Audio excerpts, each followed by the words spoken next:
¿Cómo están, chicos? ¿Se escucha? Hola, profe. ¿Se escucha bien? Hola, profe. Perfecto. Siendo las 2 de la tarde, comenzamos formalmente la clase. Les quiero comentar que el día de mañana se comienza con los talleres de PLC, coordinados con el Laboratorio de Robótica Educacional, Educativa de la Facultad. El taller es de carácter obligatorio porque justamente ahí es donde ustedes desarrollan el TP9, ¿sí? Donde desarrollan el TP9, que obviamente no solo deben subirlo este año con un simulador, o sea, no resuelto a mano, puede ser que el Logix, el simulador Logix no le funcione, no les instale. Yo les voy a dejar cargado otros simuladores con los que resolvieron chicos de años anteriores y subían el práctico 9 completo simulado. Es un simulador muy lindo que incluso tiene para trabajar las variables, más que nada para forzar la variable, porque ya vamos a ver cómo se programa un PLC, y el módulo con el que ustedes van a trabajar mañana se llama EDUCIA. CIA son el acrónimo de Computadora Industrial Abierta Argentina.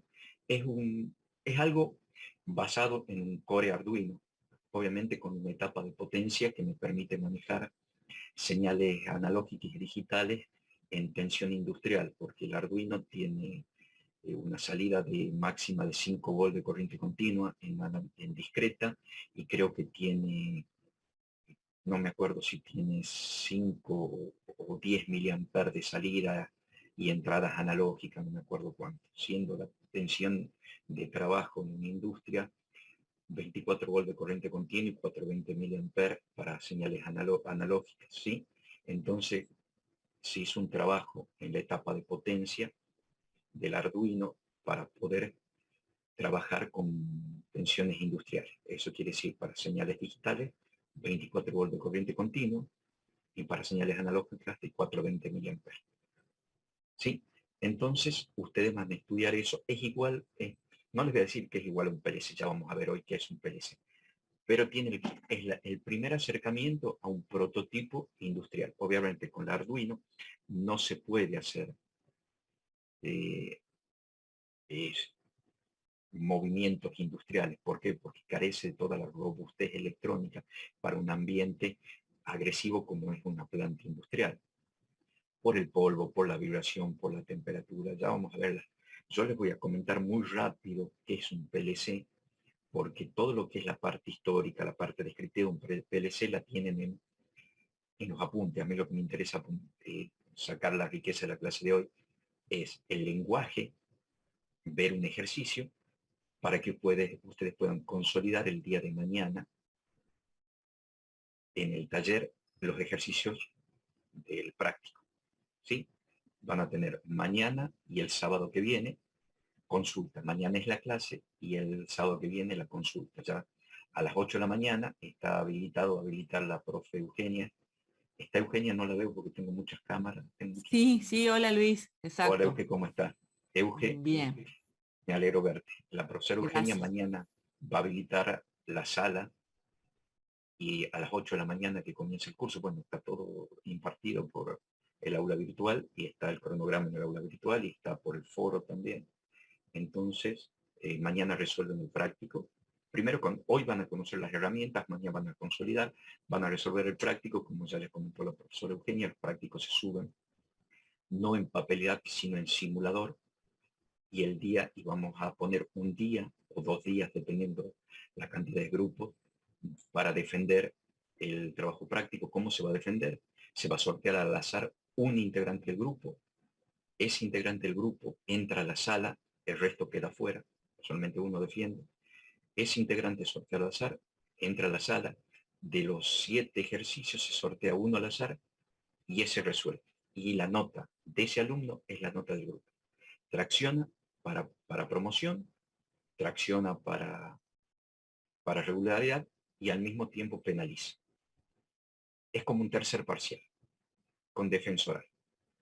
tracciona o penaliza para regularizar o para promocionar. Si no aprueban, tendrán que recuperar. ¿Ok? Es un tercer parcial oral. Perfecto. Dicho esto, vamos con las clases. Disculpe. ¿Qué tal, Flor? ¿Cómo estás? ¿Cómo estás? Buenas tardes. Yo tengo clase mañana de 10 a 12. Justo está Oscar acá. Te pido, por favor, Oscar, que tengas la gentileza de participar y grabarla a la clase tal como estás haciendo con todas las clases de control y subirla al aula virtual. Sí, profe, ya tengo organizado todo para mañana. Perfecto, César, te agradezco. Muchas Listo, gracias. Flor. Claro, de 8 a 10 yo sí podría asistir, de 10 a 12 No importa. yo tengo Tú esa parte no la perdería. tú asiste la parte que puedas. De todo modo, Oscar va a grabar la clase como la viene haciendo y la va a subir para que puedan tener todos aquellos que no asistieron o perdieron parte de la clase, el taller completo tal cual si lo tomas en presencial. Bien, muchas gracias. Listo. Y las consultas es para el sábado de la clase que viene. De todos modos ya van a estar resolviendo el práctico, así que tranquilos. Listo. Comenzamos con la clase, ¿sí?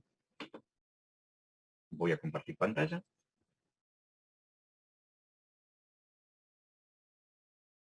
¿Se ve? Sí, profe. Perfecto. Bien. ¿Qué significa PLC? PLC es el acronismo de una sigla en inglés que significa Programmable Logic Controller, que en castellano es controlador lógico programable, también conocido como autómata programable industrial, o sea, API. Nada que ver con las API que nosotros conocemos en programación, no es la API que nosotros conocemos en programación, que son para desarrolladores, sí, que son librerías para desarrolladores.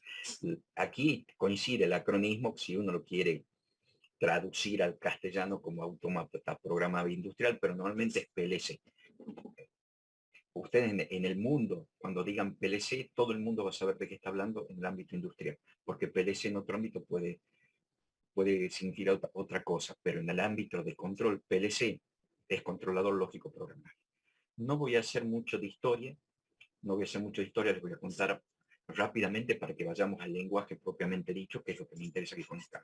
En realidad el PLC surge como una necesidad de velocidad, de cambio y transformación de los procesos productivos industriales. ¿Por qué? Porque antes era todo lógica de contactores y lógica de relé. ¿Eso qué significaba? Que para hacer un automatismo nuevo, para empezar, una sala de control en el año 60, 70, y era aproximadamente tres cursos de nuestra universidad. Una sala de control para controlar, imagínense, un curso lleno de tableros para controlar una única máquina. Ya van a ver a lo que se reduce hoy esa pieza. ¿Por qué? Porque era todo accionamiento electromecánico, contactores, relevos térmicos. Así que era primero. Segundo, si había que modificar o hacer un nuevo automatismo o modificar el automatismo de la máquina, agregar un sensor, dijeran, hacer 27 tableros de nuevo, entonces lo hacían muy poco económico. Y si no tenían el layout, que es el esquema de contacto actualizado, era imposible solucionar una falla. Primero requería mucho tiempo y mucho dinero. ¿Por qué? Porque capacitar a alguien que entendiese todos los planos eléctricos, que siguiese e interpretase la lógica eléctrica de cada uno de esos comandos de operación o maniobra, y era un costo altísimo. Por lo tanto, una empresa en el año 60 le propone a una fábrica automotriz generar un dispositivo electrónico, porque ya existían los microcomponentes, o sea, los transistores, ya habían dejado de ser el auge, los equipos valvulares, y estaban los transistores. Entonces se crea el primer PLC. El primer PLC, y lo crea Schneider, y se llama Modicon. El modelo es Modicon, y hoy por hoy Schneider sigue vendiendo en su gama más amplia, pues, obviamente de alta performance, los modelos se llaman Modicon, Modicon Quantum, etcétera, etcétera. Sigue por seguir acuñando el nombre original del primer PLC. ¿Cuál es la ventaja del PLC?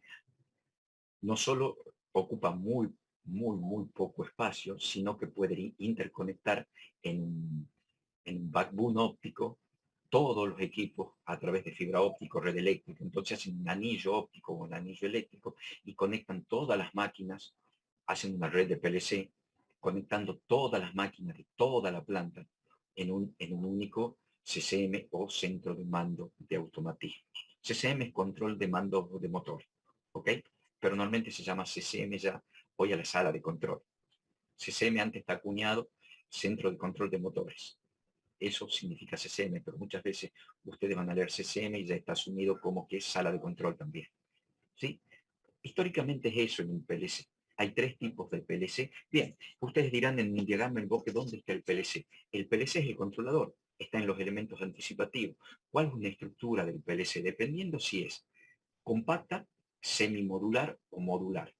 ¿Sí? La compacta es la más sencilla. Tiene todo la CPU, porque ¿qué es lo que tiene en sí un PLC? Una CPU, una fuente que alimenta todo electrónica, el alimento a la electrónica, y módulos de entrada y salida. A las entradas, que pueden ser entradas analógicas o entradas digitales, dependiendo del tipo de control que yo voy a hacer. Si va a ser la estrategia de control analógico, si va a ser digital, yo tengo que tener entradas digitales y salidas digitales. Si va a ser un PID, yo tengo que tener entradas analógicas y salida analógica. El tema de control de temperatura es analógico y el tema de un aire acondicionado es digital. ¿Sí? Y digital y analógico. ¿Por qué? Porque la temperatura es analógica, o sea, la entrada, los elementos primarios o secundarios del lazo de retroalimentación son analógicos. Sin embargo, los elementos los elementos finales de control o actuadores son discretos, son analógicos. En cambio, en un control PID, tanto la entrada como la salida, o sea, los elementos de retroalimentación de H y los elementos, los actuadores que generan U o M son analógicos también. En este caso se llama periferia. Y la periferia puede ser entrada-salida, analógico-digital. Entonces un PLC tiene 4 entidades importantes. La CPU, la fuente, las entradas y las salidas. Las entradas pueden ser digital o analógica y la salida también, digital o analógica. ¿Cuál es la diferencia entre los tres tipos de PLC? El compacto tiene CPU, fuente y periferia, entrada-salida integrada en un solo equipo. ¿Qué es lo que lo transforma? Lo transforma en un equipo económico y accesible, pero al mismo tiempo, si se quema alguna de las partes, se tira todo. No se puede reemplazar porque está ensamblado en un solo módulo. El semicompacto tiene por un lado CPU y fuente en bastidor y todas las entradas-salidas separadas. Entonces, CPU y fuente viene en un solo módulo y las entradas-salidas vienen separadas. Entonces, si se me quema una placa de entrada-salida, yo la puedo cambiar. En el compacto no. En cambio, acá, si se me quema la fuente, no tengo que cambiar fuente y CPU. Esos son de costo medio. Esos son de costo medio.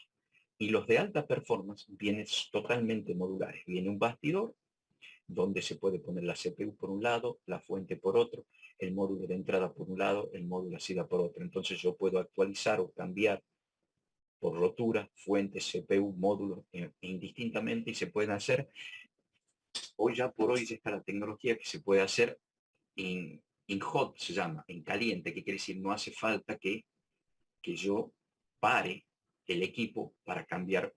Obviamente, si se rompió la fuente, cayó todo. Pero si se me rompió una placa de entrada-salida, no hace falta que pare el equipo. ¿Por qué? Porque lo puedo hacer en caliente.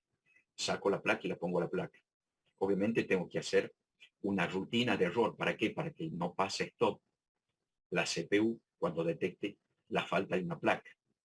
¿Sí? Pero no produce cortocircuito, nada. Antes no existía ese tipo de maniobra. Yo tenía que bajar el equipo, parar la planta, obviamente, o parar la máquina del PLC asociado, cambiar esa unidad y volver a rearrancar. Ahora acá no, obviamente, no gano en productividad, pero sí gano en tiempo. ¿Por qué? Porque no tener alguna entrada, alguna salida, obviamente la máquina no tiene todas las condiciones de proceso, que son variables de estado, para seguir. Imagínense, una máquina es un autómata de estado finito. Entonces, transiciona un estado en función de su periferia. Si a mí se me rompe una periferia, no va a saber qué hacer o va a quedar en error. pero yo no tengo que parar, desenergizar todo el tablero, etcétera, etcétera. Con el tablero como está, con el equipo en marcha, obviamente parado, porque está en stop, porque no sabe, no tiene la periferia completa para seguir funcionando, yo cambio y sigo. Es mucho, minutos, segundos, es mucho dinero en una planta. En definitiva, eso es un PLC. En realidad es una computadora industrial que no tiene monitor, tiene solamente CPU, fuente y módulos de entrada-salida con los que me comunico con el proceso. A través de las entradas me comunico con los elementos de retroalimentación H y a través de la salida me comunico con los elementos anticipativos que van a ser los actuadores para generar U o M. Dentro del diagrama en bloques es así de sencillo. ¿Sí? Hay varios lenguajes de programación, desde muy bajo nivel, que es un assembler, que se llama AWL o Statement List en otro lado, o lista de sentencia, que es un assembler. Es un assembler puramente. Otros que son gráficos, ¿sí? Como puede ser el que vamos a ver hoy, que para nosotros sería más natural otro tipo de lenguaje. ¿Por qué? Porque cuando ustedes vieron computación 1, seguramente vieron diagramas en bloque. Vieron el AI, la AR, la NOT, la OR, la XOR, que son las tablas de verdad, que con eso generarán mapas de Carnot, que para nosotros sería el lenguaje habitual. Sin embargo, como esto fue creado desde planos eléctricos, este se llama diagrama de contacto ladder, responde a una lógica eléctrica. Responde a una lógica eléctrica. ¿Qué es lo que tiene el lenguaje este? Que es un if-then, no está la posibilidad del else. Es antecedente y consecuente. Ya vamos a ver qué es el antecedente y qué es el consecuente y cómo se lo evalúa. Es la única desventaja, que yo no tengo un else. En cambio, en AWL o en algún otro lenguaje de alto nivel, sí tengo el else. Puedo tener un if-then else, escribirlo a mano con salto condicional, porque esto sería un salto condicional en AWL, en Assembler. Hay lenguajes gráficos que se llama CFC, SFC, que yo programo como diagrama de flujos. Entonces tengo un if then else y tengo un SCL, que es un lenguaje similar al Pascal, ya de muy alto nivel, con toda la potencialidad y las funciones que vamos a ver que tiene el compilador de un PLC. Nosotros vamos a ver un lenguaje que se llama ladder, que es el básico, es el más básico. Al ser básico tiene mucha limitación y hay que ver cómo se lo orienta para lo que nosotros queremos obtener. Al no poder presentar un if then else, entonces yo tengo que replantear bien las preguntas cómo las voy a hacer. Bien, vamos a comenzar a la clase. Vamos a compartir. Introducción a los últimos trabajos. Programable, acá le decía qué son, para qué sirven, por qué surgen. Acá lo decía Modicon, Modular Digital Controller, que hoy se llama Modicon, la línea más importante de los PLC de Schneider, ¿sí? Cuyo protocolo de comunicación es Modbus. Lo importante en esto es entender cómo hablan entre PLC. Si son PLC del mismo fabricante no hay problema. ¿Por qué? Porque tienen el mismo protocolo de comunicación. Ojo, hay que entender una cosa. El protocolo es el lenguaje que utilizan para comunicarse entre el lenguaje, yo le llamo, a cómo transmite el datagrama o paquete entre RTU. Porque cada PLC es un RTU, ¿se acuerdan? ¿Sí? ¿De acuerdo? Si ustedes vieron comunicaciones, cada PLC es un RTU. ¿Ok? El lenguaje es el protocolo que hablan entre ellos los PLC o RTU. No hay que confundir norma eléctrica. Los protocolos están sustentados en normas eléctricas, como Ethernet para nosotros es un protocolo que está sustentado en una norma eléctrica. Los protocolos de los PLC están sustentados en normas eléctricas. Nosotros conocemos una única norma eléctrica, RS232, que es la peor de todas, que es solamente para prueba. Los fabricantes de PLC usan un puerto de B9 o un puerto USB con norma eléctrica RS232 para protocolo de campo, o sea que en realidad es un protocolo de prueba de laboratorio, no es un protocolo industrial. ¿Por qué? Porque su pinout por primero, no los quiero confundir, es diferencial en tensión. Y en los protocolos diferenciales en tensión tienen mucha pérdida de señal. En realidad, la Tierra, porque yo tengo dos transmisiones, RTX y ETX y RX, es recibir y transmitir, y tienen un punto común de tierra para que quedar equipotencial, y eso es como una antena para los ruidos. Los diferenciales en tensión son así. Hay otros dos normas eléctricas mucho más habituales en la industria, que es el RS485, que es el más poderoso, diferencial en corriente, es diferencial en corriente, y el RS422 de 2 y 4 hilos, muy pocas veces usado, ¿sí? Porque también es diferencial en tensión, pero más optimizado porque tiene mucho más pines de conexión su pin out. El óptimo es el RS485, que es el que se sustenta casi todos los protocolos industriales de base de campo, por ejemplo, Profibus, Fieldbus, que son los protocolos tradicionales entre comunicación de PLC, PC, que es el maestro, puede ser PC maestro categoría 1, categoría 2, y los instrumentos de campo, que puede ser sensores o actuadores. ¿Sí? Pero bueno, eso sería una clase para base de campo que no nos da el tiempo. Pero lo que yo le quería decir hincapié acá, una cosa es el protocolo y otra cosa la norma eléctrica. ¿Cuál es la dificultad actual entre los PLC? La comunicación, porque no todos los PLC andan al mismo protocolo. Hay protocolos nativos y que cada fabricante hace. Por lo tanto, si yo quiero comunicar dos PLC, tienen que hablar el mismo protocolo, o tengo que poner un gateway en el medio que me haga de translate entre un protocolo y otro. ¿Sí? Eso encarece la conectividad. Lo más caro no solo es el equipo en sí, sino todos los elementos para conectar PLC de distintos fabricantes, porque usan distintos protocolos. Esa es la parte costosa y engorrosa de la comunicación.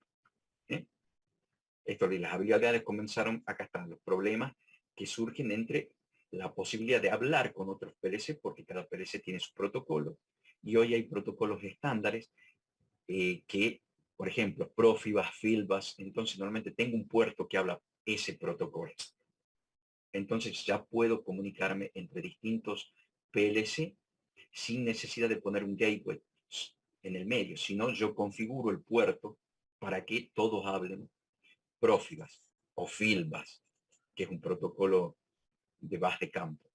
Entonces hoy, bueno, y ya todos los PLC hablan Ethernet, entonces pongo una placa Ethernet y me olvido del protocolo nativo de ese PLC. Entonces la intercomunicación o un backbone, ya sea óptico o eléctrico, ya como que soluciona el problema del diálogo entre PLC de distintos fabricantes. Además, hoy por hoy yo también ya puedo, a través de lo que se llama OPC. OPC significa Object, OPC era sí, Object Active X for Process Control. El Object Active X es un tipo de canal que evolucionó de los canales DDE. Los canales DDE son canales de comunicación entre aplicaciones de Windows. Eso evolucionaron a los OCX, ¿sí? O a los OLAI, Object Link Embedded, ¿sí? Fueron evolucionando el canal DDE a un canal OLAI o OLE, y el OLAI generó el OPC, que es realmente OLAI for Process Control. OLAI es Object Linked Embedded, ¿sí?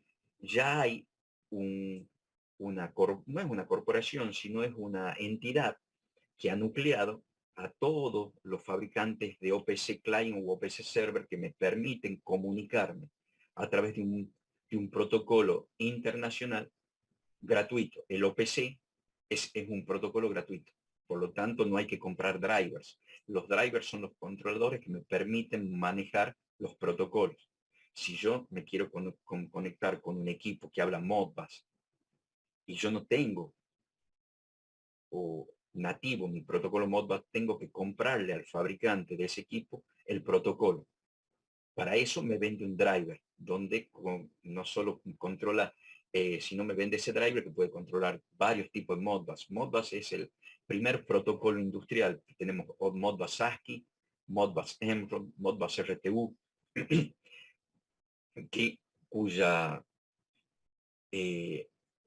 norma eléctrica es el RC232, porque el ASCII y el RTU es RC232 y el Emron es RS485. Fíjense, bueno, todo eso ya lo vieron en comunicación entre normas eléctricas y protocolo, por eso, pero yo les refresco nada más, para contarles que la dificultad en un comienzo era hacer que los PLC de distintos fabricantes hablen un mismo lenguaje.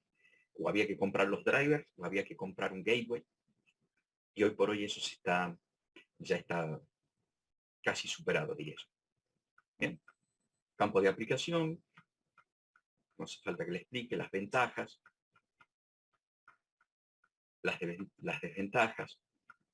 Bien, estos son los tipos: compacta, semimodular y modular, que es lo que yo les había comentado.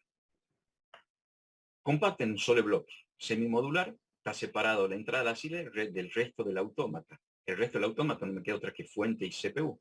Y la europea, que es CPU, alimentación, entrada, salida en forma separada. Este es un autómata modular, ¿sí?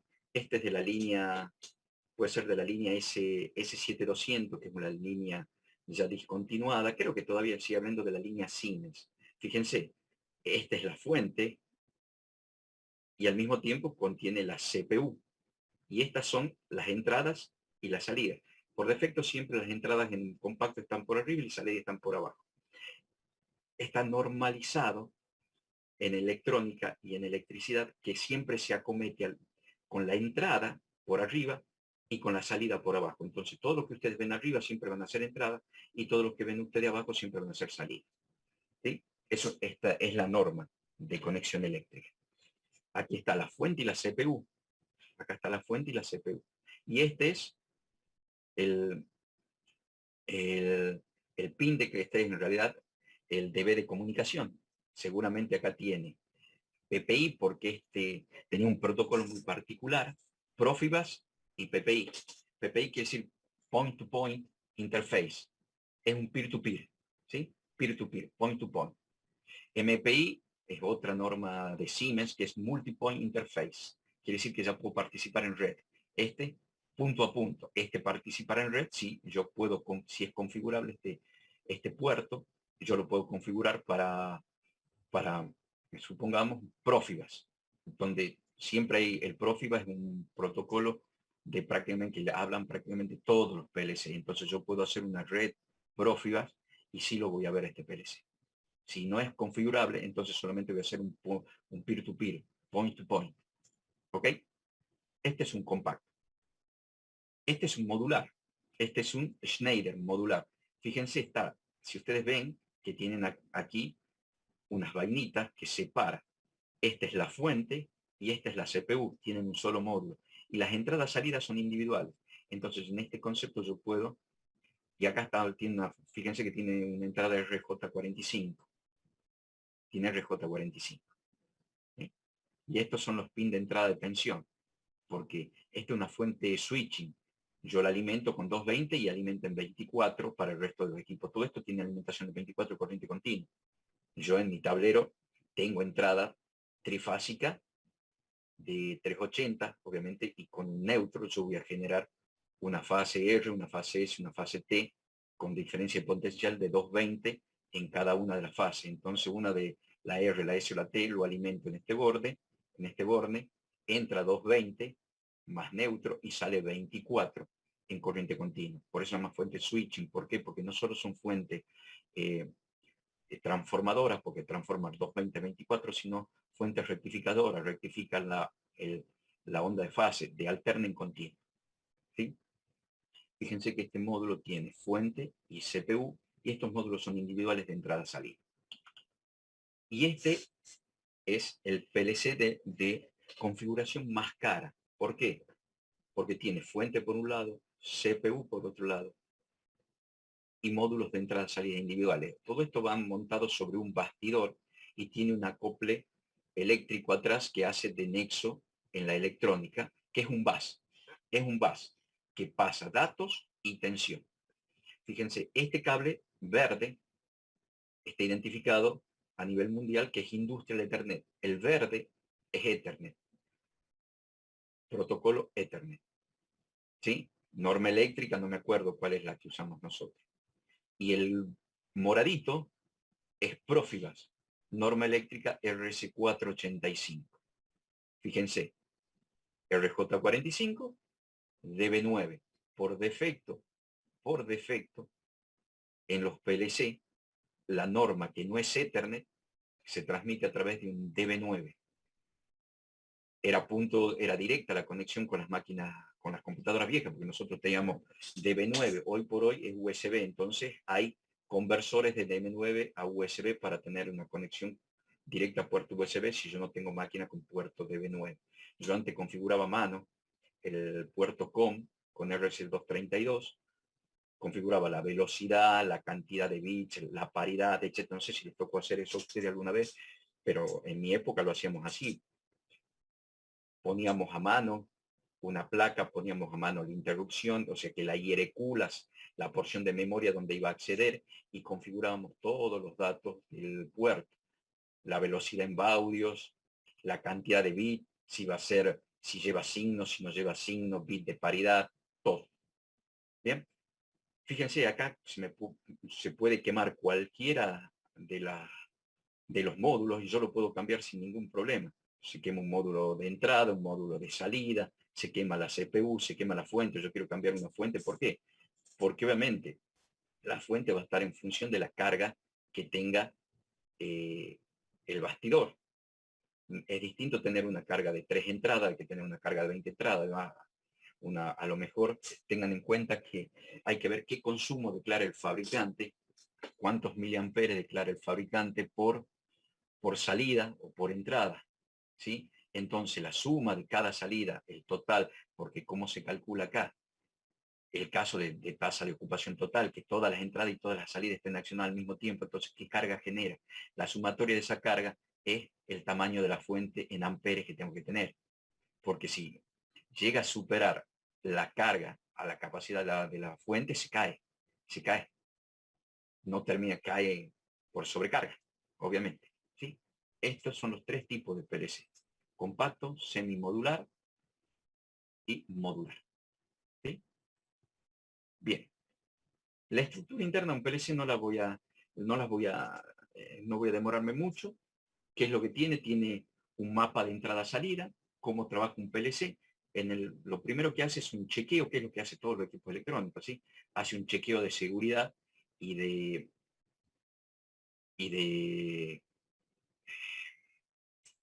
no me sale la palabra ahora, es un chequeo de seguridad, sí, de seguridad electrónica, para ver si todos los componentes están funcionando perfectamente. ¿Cómo funciona? Hace una lectura del mapa de entrada, refresca una tabla de entrada, ejecuta la lógica de control en función de esas entradas, luego refresca la tabla de salida y así es un repeat forever. Lee entrada, aplica la lógica y refresca salida. Fíjense que hay un delay entre lo que hace. Eso depende de cómo trabaja el compilador y el sistema operativo del PLC. Hay PLC que, como el que yo estoy compartiendo, leen las entradas, hacen las lógicas y luego refrescan la salida. Parece instantánea porque son milisegundos de trabajo. ¿Sí? Son milisegundos, pero la lógica debe ser distinta. ¿Por qué? Porque a veces uno está pensando que se refrescó en tiempo real y deja enganchada alguna variable en el proceso. Hay otros PLC que lo trabajan en tiempo real, línea por línea. Lee, ejecuta y refresca. Lee entrada, ejecuta lógica, refresca salida. Es por segmentos, ya vamos a ver. Y otra que es como el caso Siemens, que es lo que hace, carga una tabla de entrada, ejecuta la lógica leyendo esa tabla de entrada y cuando termina va llenando la tabla de salida a medida que se ejecuta la lógica y después transfiere esa tabla de salida a la salida física propiamente dicha. ¿Sí? Esta vez, lectura de las señales, proceso, escritura de señales de interfaz de salida. Eso en definitiva. ¿Sí? Bien, el lenguaje ladder. Fíjense, esto es lo más importante y esto quiero que vamos despacio, por eso me adelanté. Obviamente ustedes miran, profe, toda la teoría que está en los apuntes de PLC, ¿van para el parcial? Sí. Profe, ¿va el trabajo práctico 9? Sí. Creo que sí. Ya voy a ver cómo está. Ah, no, yo creo que el práctico 9, como lo defendemos en forma individual, creo que no van preguntas prácticas del práctico. No, creo que no van preguntas prácticas. Creo que solo van preguntas teóricas. Van preguntas teóricas del TP9. ¿Por qué? Porque dijimos que el TP9 es un parcial, es un tercer parcial oral. Por eso no van a ir preguntas prácticas del TP9. Sí van preguntas teóricas de la clase de PLC. Así que, si alguien se pregunta, profe, ¿las clases va teoría? Sí, va teoría de PLC. ¿Y dónde están? En los apuntes de PLC, justo en la sección PLC. Va a pasar lo mismo con escala. Bien. En un PLC, lo que yo les decía, el lenguaje natural, esto se llama diagrama de contacto, ladder o diagrama de escalera, también le dicen algunos. Pero para nosotros es diagrama de contacto o ladder. Lo que yo les decía, el ladder se particulariza porque es antecedente consecuente. If, then. Si pasa eso, tanto. Y el tanto es lo que se llama bobina o salida. La A, dependiendo del lenguaje, puede ser A o Q, puede ser I o E, la entrada dependiendo del lenguaje. E o A, es, si no me equivoco, está en alemán. No, sí. E y A es cuando yo configuro la nomenclatura alemana. E I de input y Q de salida es cuando está la nomenclatura en inglés. I de input, Q de salida, E de entrada, A de salida en alemán. ¿Sí? La nomenclatura alemana determina que la A es una salida y la E una entrada. La salida, que es una bobina, que puede ser que un foco, un motor, que en realidad, ¿qué es la bobina? Es algo que energizo para qué, para darle tensión a un elemento final de control. En este caso, yo energizo la bobina del compresor. En este caso, A es la válvula, ¿sí? Es el transductor IP que me permite darle aire a la válvula para acción. Y A podría ser la válvula, que en definitiva para nosotros siempre se llama bobina. La bobina establece el actuador o la salida, ¿sí?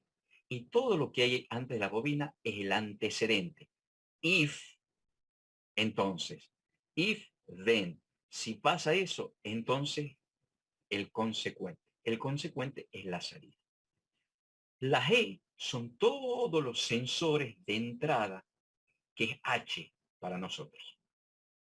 Todo lo que me devuelve H está como antecedente, que puede ser una entrada, puede ser una marca, puede ser cualquier cosa. Entonces, ¿qué quiero decir así? Esto no está permitido.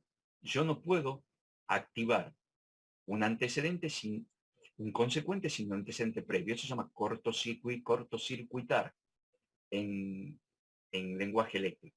Yo no puedo poner el más y el menos juntito si no tengo algo que pase antes. No existe en programación ladder, al menos en esto. Ojo usted, profesor, no hay ningún compilador. No, sí, hay compiladores que permiten poner un consecuente sin ningún antecedente. El que trabajamos nosotros no. ¿Sí? Tiene que haber un antecedente para que sea el consecuente. Entonces, esto se llama segmento.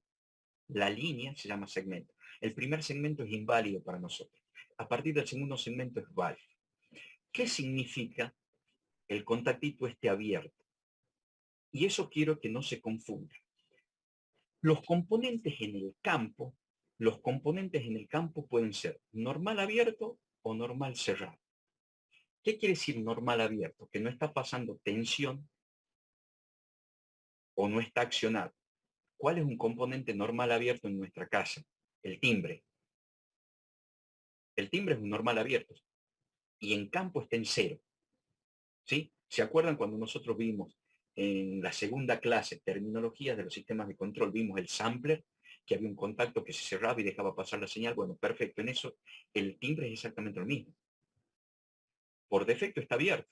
Cuando lo pulsan, mientras lo tienen pulsado, está cerrado. Cuando lo sueltan, vuelve a abrirse. ¿Sí? Imagínense un timbre normal cerrado. Estaría sonando todo el día y nosotros rogaríamos que alguien llegue y lo toque para que se abra y deje de funcionar. Normalmente los que se dicen normal abierto, normal cerrado, desde luego que son binarios, ¿sí? O sea, son discretos, tienen dos posiciones, 0 o 1. Normal abierto o normal cerrado. El normal abierto, cuando se acciona, se cierra, ¿sí? Que es el timbre. Por defecto, su posición de campo es 0. El normal abierto, en su posición de campo es 0. Cuando se lo acciona, conmuta 1. El normal cerrado, su posición es 1. Y cuando se lo acciona y conmuta 0. ¿Ok? El normal abierto se cierra y el normal abierto y el normal cerrado se abre. El normal abierto se cierra y el normal cerrado se abre. El normal cerrado pasa de 1 a 0 y el normal abierto pasa de 0 a 1. Esa es la condición de campo. Bien. Por ejemplo, y es sin retención. ¿Qué quiere decir sin retención? Que para que siga accionado, lo tengo que tener pulsado. Una vez que yo lo suelto, se deja de pulsar. ¿Cuál es un normal abierto con retención? La llave, el punto de luz de un cuarto. Porque cuando por defecto está abierto, porque si no la luz, en realidad, puede, dependiendo cómo lo dejo o cómo lo conecto, puede ser normal abierto o normal cerrado. Normalmente a la llave luz se la conecta normal abierta. ¿Por qué? Porque si yo la conecto normal cerrada, estaría constantemente prendida la luz. Y eso se llama con retención. ¿Por qué? Porque yo lo presiono una vez y queda en la posición que yo pongo. Si yo lo apago, queda apagado, y si yo lo prendo, queda prendido. La posición es binaria, 0 o 1 con retención. 0 apagado, 1 prendido. El timbre, 0 apagado, 1 prendido. Pero cuando yo saco el dedo, vuelve a 0. En cambio, la ficha de luz, yo lo pongo en 1 y saco el dedo, ¡pum!, queda en 1. Para volverlo a 0, tengo que volver a accionar el lado contrario. Eso es con retención y sin retención. Bueno, ahora es distinto y eso no se confunde.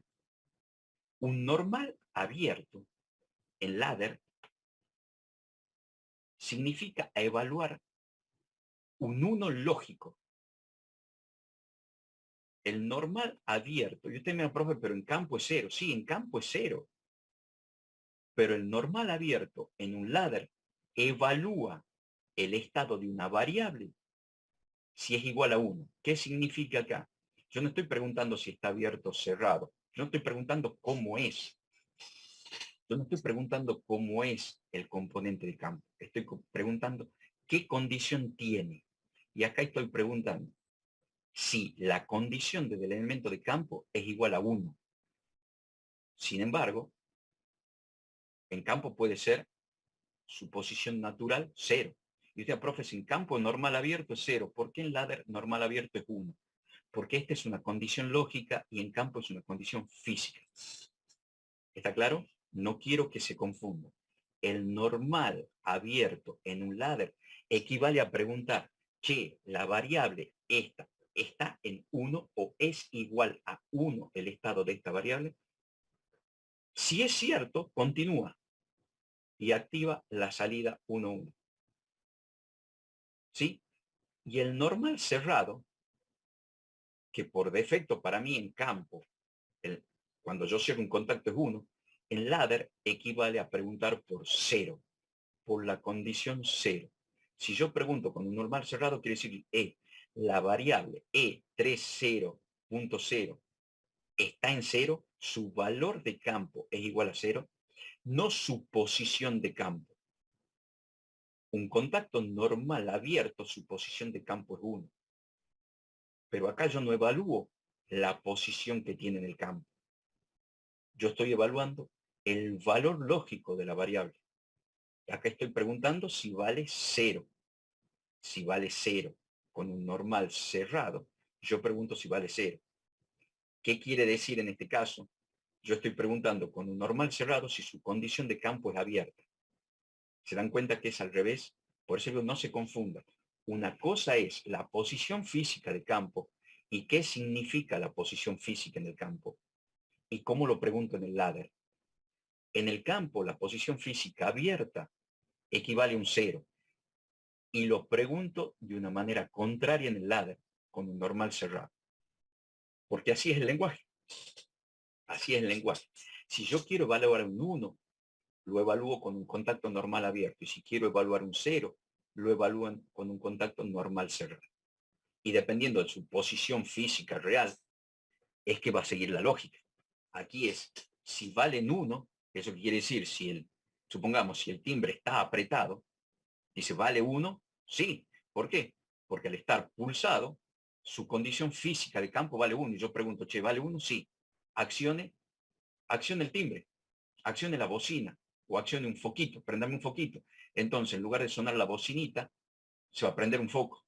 Si yo modifico esto y saco la chicharra y pongo un foco, en lugar de sonar la chicharra, se va a prender un foco cada vez que lo presione, cuando el elemento de campo E1.0 esté en 1. Acá que dice, si está en 0, accione a 2 y a 1. Puedo tener más de un consecuente. Puedo tener más de un consecuente. ¿Ok? Pero fíjense, siempre se da al antecedente para disparar el consecuente. En ladder, lo que está en serie significa un I. Un I, que para nosotros sería, si es fu, una AND. ¿Sí? ¿Sí? Esto sería, si esto y esto, entonces acciones. Ahí se tiene que dar, si yo hago un mapa de Carnot, tengo, o sea, la tabla de verdad de una AND es esto y esto. Es una AND, que para nosotros es una compuerta lógica AND. Se tiene que dar esto y esto para que se dé el consecuente. Esto se llama branch o rama. Lo que está en rama paralela significa una O. Entonces, ¿qué quiere decir acá? Que es E20 o E40 y E00 en 0 se va a dar. Esto como yo lo podría poner con un diagrama en bloques, que para nosotros en computación 1 es simple. Yo tendría que poner un diagrama, una O que tiene E20 o, ¿se acuerdan que la O era como una media lunita? Tenía una O y después sale una I donde entra la salida de esta O y la salida de esta I. Voy a parar 2 segunditos y voy a abrir, si me permiten, voy a abrir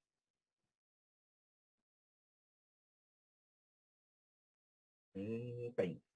Lo voy a hacer así, muy, muy riguroso. O sea, no voy a ser muy riguroso, lo vamos a...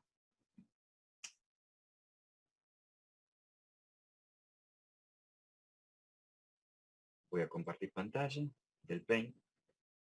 Sería, en este caso, si ustedes se acuerdan, que es algo así, una O es algo así, ¿sí? Y una AND, tendría que ser una AND, ¿sí? Entra E0, aquí sería 1, y acá sería negado. Le tenemos que negar. ¿Por qué? Porque me está preguntando, en este caso me preguntaba si valía 0, ¿sí? Entonces sería la entrada negada. O si ustedes más fácil, quieren hacerlo directamente, ponen contacto normal abierto, esta o este en 1, este una OR, y este en 0. Y aquí ponemos, era la E01, no me acuerdo, E0.1, esta era la E0.2. Entonces, una O, para nosotros era esto.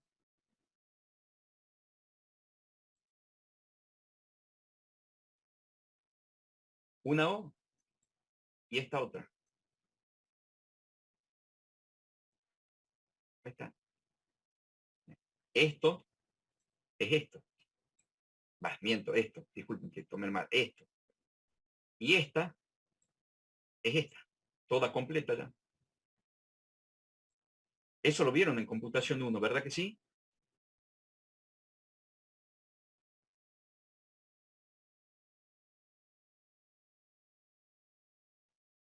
¿Vieron en computación o no? No podía activar el micrófono, profe. Sí, en arquitectura de computadora. Perfecto. Entonces no es para nada nuevo, excepto la forma de graficarla. La forma de graficar sí es distinta. Voy a compartir de nuevo la pantalla.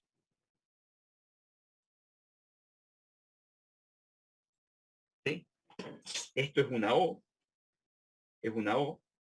y todo unido a una AND. Entonces, si es 2,0 o E40 igual a 1 y E06 es igual a 0,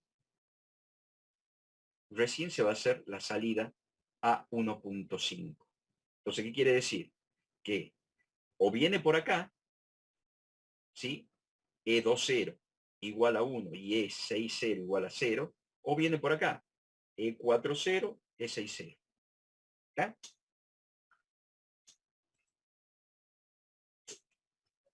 Bien, esto se llama retención. ¿Qué es una retención? Supongamos que yo tengo que verificar o arrancar una máquina y el pulsador de arranque es como el timbre. Si yo pulso y suelto, la máquina va a andar solamente el tiempo que yo tenga pulsado. ¿Estamos de acuerdo? ¿Por qué? Porque si yo le doy tensión a la máquina, imagínense que tengo dos botones. Uno que diga marcha y otro que diga paro, o arrancar y parar. Pero no tiene retención como la llave de luz. Son dos pulsadores como timbre. Entonces, si yo quiero que la máquina marche, yo voy a tener que pulsar y tener el dedo eternamente pulsado en arranque, porque el momento que lo suelte al pulsador, la máquina para. ¿Es correcto? Entonces yo de algún modo tengo que retener la acción de pulsado. ¿Por qué? Porque tengo que engañarle al sistema que solté el dedo. Porque si yo no retengo, cuando suelte el dedo, la máquina para. ¿Está claro el concepto? Sí, profe. Perfecto. Entonces yo le tengo que hacer un engaño lógico al sistema para que crea que mi dedo sigue presente. Eso se llama retención. ¿Qué se retiene? La señal que se pierde. Fíjense, supongamos, ¿qué es lo que dice acá? El E30 es el botón de arranque y el E40 es el botón de parada. ¿Qué es lo que dice aquí? Si el botón de arranque vale 1, quiere decir si está pulsado, y el botón de paro vale 0, quiere decir que no está pulsado, arranque la máquina. Cuando yo aprieto el botón de arranque, viene la lógica y me dice, ¿está pulsado? Sí. ¿Está pulsado la marcha? Sí. ¿Está sin pulsar el paro? Sí. Arranque.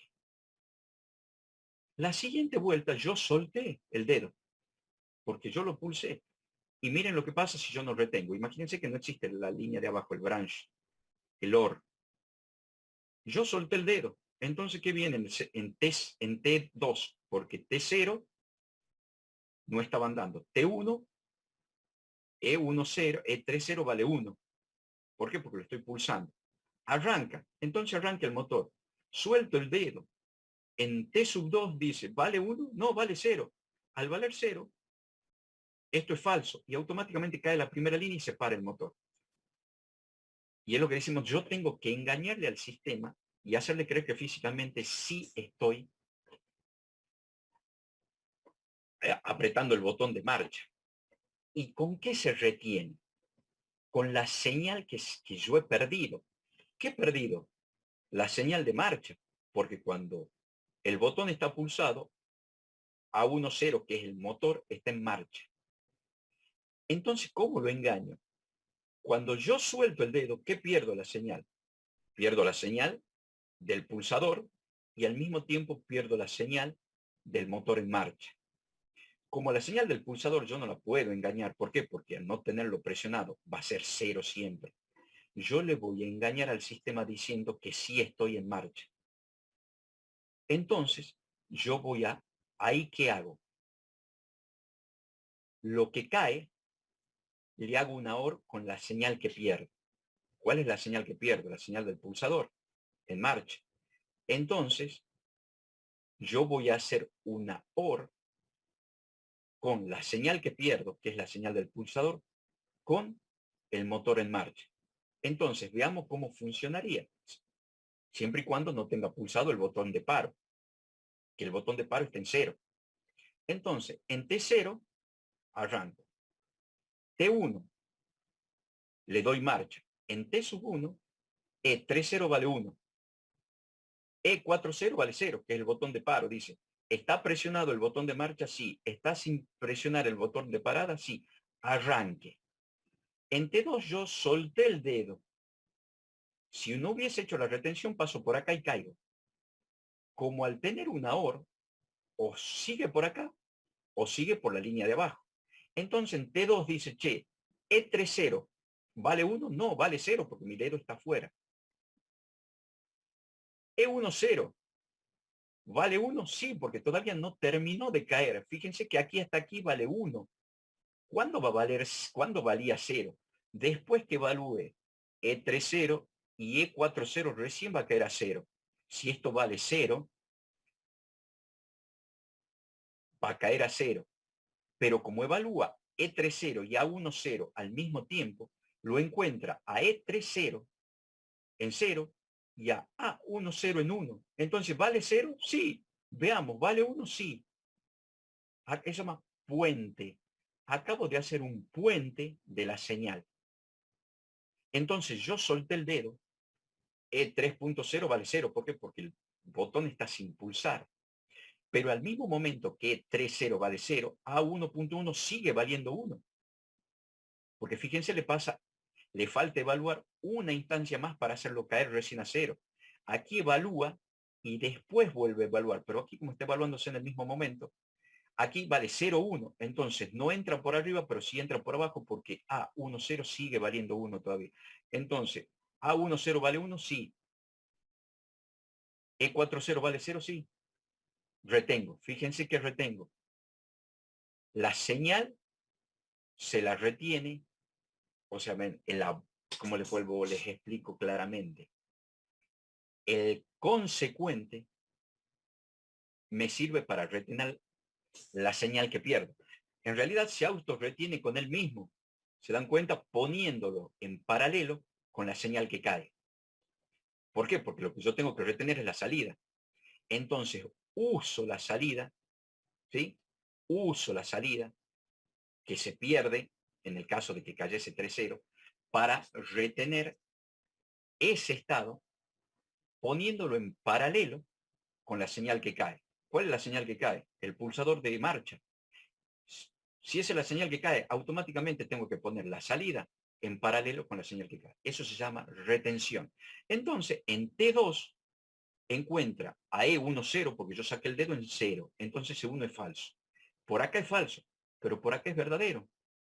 Porque A10 vale 1 todavía. Y entra. Y todo va a entrar siempre por la línea de la OR. ¿Hasta qué? Hasta que yo apriete el pulsador de parada. Cuando yo apriete el pulsador de parada, ¿en cuánto va a estar el pulsador de parada? En 1. Y yo estoy preguntando si vale 0. Entonces entra. ¿A10 vale 1? Sí. ¿A E40 vale 0? No, porque está pulsado. Entonces se hace falso. ¿Vale 0? No, falso. Automáticamente A1 cae a 0. Y al A1 caer 0, ¿vale 0? ¿Vale 1? No. No se vuelve a encender. Por acá no entra. ¿Vale 1 el pulsador marcha? No, porque está sin parar. Está sin arrancar. Está parado. Automáticamente este es un arranco y paro con retención por pulsador. Distinto sería si, en realidad, el marcha y paro son 2 timbres. Distinto sería si retengo. No me haría falta retener esto. ¿Por qué? Porque queda una llave tecla de luz. Si fuese el arranque y paro con una llave tecla de luz, pongo en 1 y siempre va a quedar en 1. ¿Hasta qué? Hasta que este pase a 0. ¿Sí? Esa es la diferencia. Es importantísima la retención.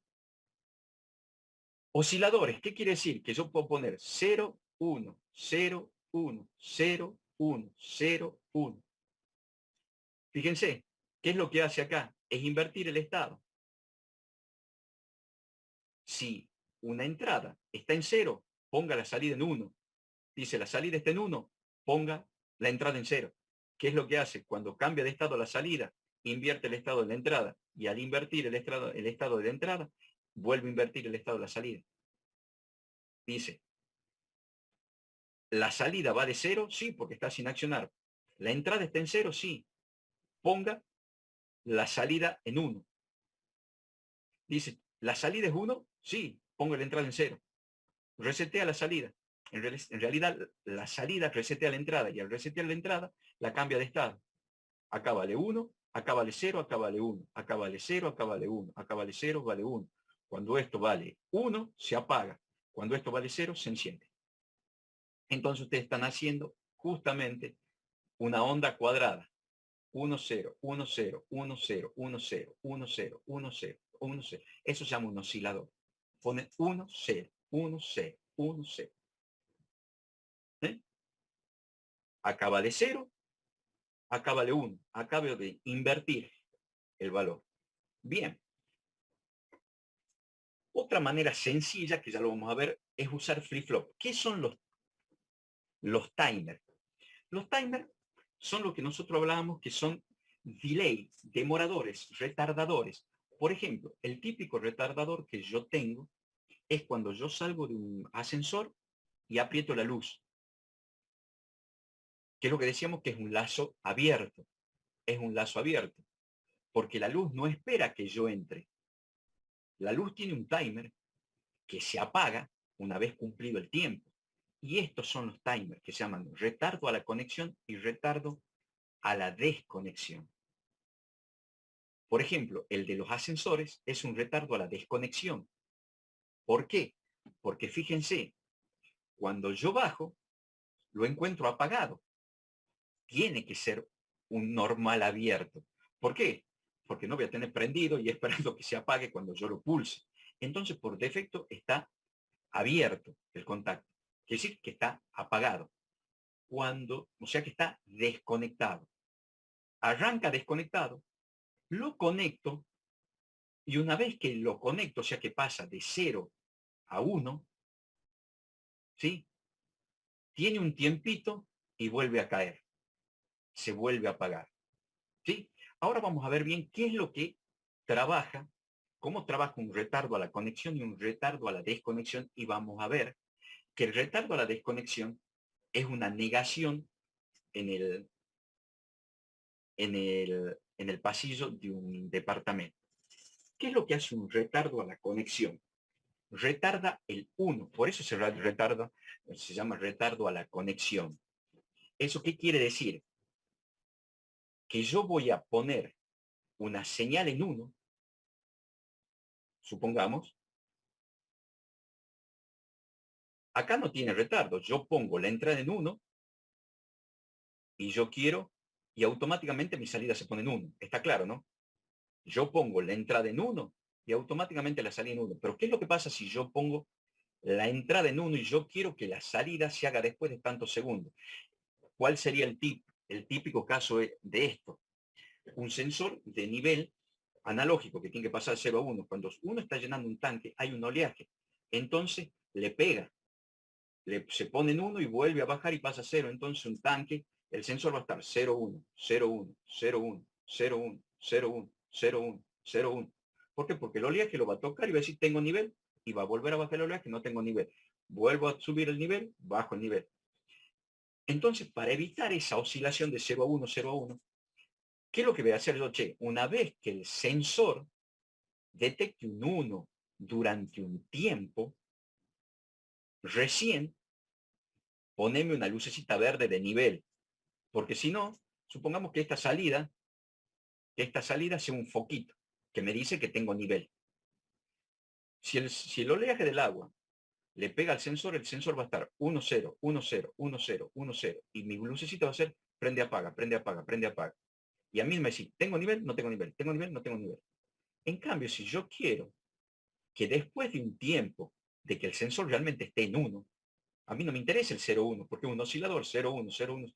Yo quiero que la señal franca tenga un tiempo para decir, ah, sí tengo nivel. Creo que va a pasar, una vez que termine el oleaje,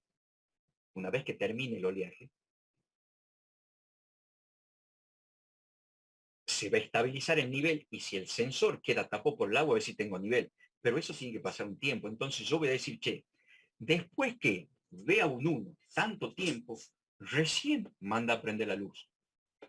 Pero entonces yo tengo que retener un 1. Entonces tengo que ver un 1 durante tanto tiempo para que recién se haga. Entonces para eso se usa un retardo a la conexión. Va a pasar, ¿qué es lo que ve? Un flanco ascendente de 0 a 1. Si al 1 lo ve durante un tiempo, que acá yo no puse todos los pines, ¿sí? Acá te da el tiempo que se tiene que ejecutar, el timer ese. Si el 1 sigue activo después de ese tiempo, recién pasa un 1 a la salida. En cambio, si el 1 no ha cumplido ese tiempo, no pasa. Supongamos que nosotros tengamos un retardo a la conexión en el sensor de nivel. Viene el agua, el oleaje, lo toca, pone un 1 y empieza a correr el timer. Pero resulta que yo tengo un timer de 10 segundos. Y al segundo, el oleaje cae y la señal cae a 0. Entonces, ¿qué es lo que hace? Se resetea el timer. Si no se cumplió el tiempo de los 10 segundos, el 1 no pasa.